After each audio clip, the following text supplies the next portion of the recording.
fire erupted in Moscow-annexed Crimea after a suspected drone attack hit an oil depot, as fighting intensified on the southern Ukrainian front and shelling deprived Russian border villages of power. The attacks on Saturday came one day after Kyiv said preparations for a long-awaited counteroffensive were nearly complete, having vowed to expel Russian forces from territory they seized in the east and south following their 2022 invasion. On Friday, a Russian strike on a block of flats in the central Ukrainian city of Uman killed 23 people, including a baby boy. On Saturday, officials in Moscow-controlled Crimea, towns under Russian occupation in southern Ukraine, reported attacks. The governor of a Russian region near the border with Ukraine also said 2 people were killed when a Ukrainian missile hit a village. As a result of the strike inflicted by Ukrainian nationalists, unfortunately, 2 civilians were killed, Alexander Bogomaz, governor of Bryansk Oblast, said in a message posted on Telegram, reporting an attack on Suzemka. Fears of Ukrainian reprisals more than a year into Moscow's offensive have grown in Russia, where a range of cities have canceled traditional May 9th celebrations to mark the Soviet victory over the Nazis at the end of World War II in 1945. In Sevastopol, home to Russia's Black Sea Fleet, clouds of smoke rose high into the sky as fuel reserves burned. The Crimean port city has been hit by a series of drone attacks since Moscow's invasion of Ukraine began more than a year ago. God's punishment. Russian-installed authorities said the fire was caused by a suspected drone but sought to play down the incident, amid rising security fears on the peninsula. The Kremlin said nothing about the attack.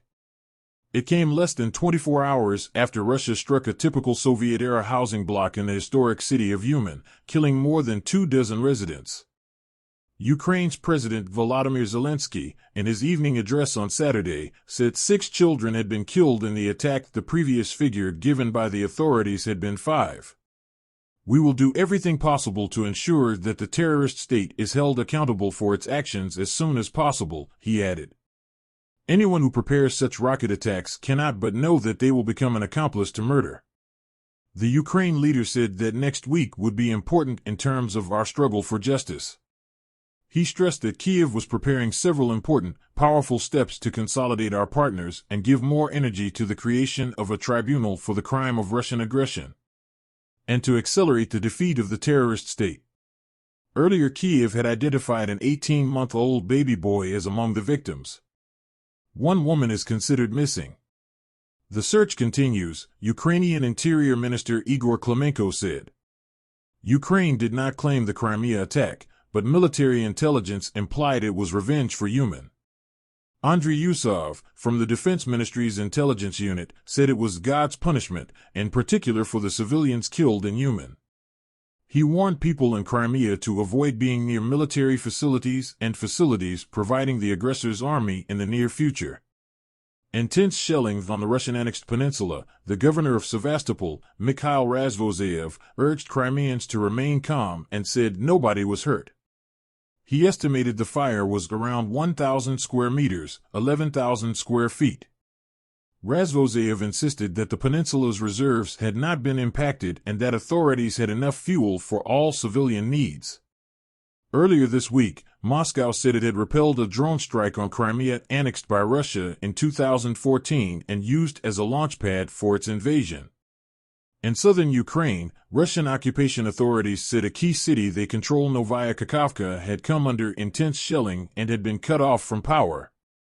The city fell to Russian forces on the first day of their invasion on February 24, 2022. It lies in the part of the Kherson region that Moscow still controls, having withdrawn from the eponymous regional capital last November.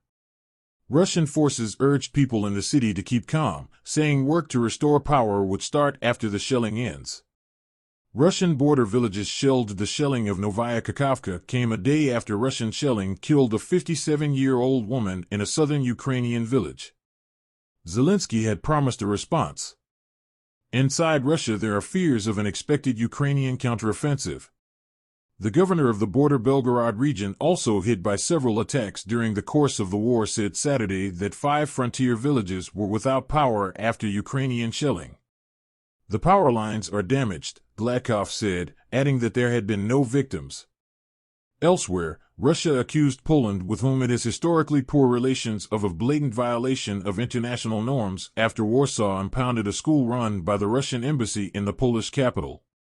Moscow called the move an illegal act and promised harsh consequences.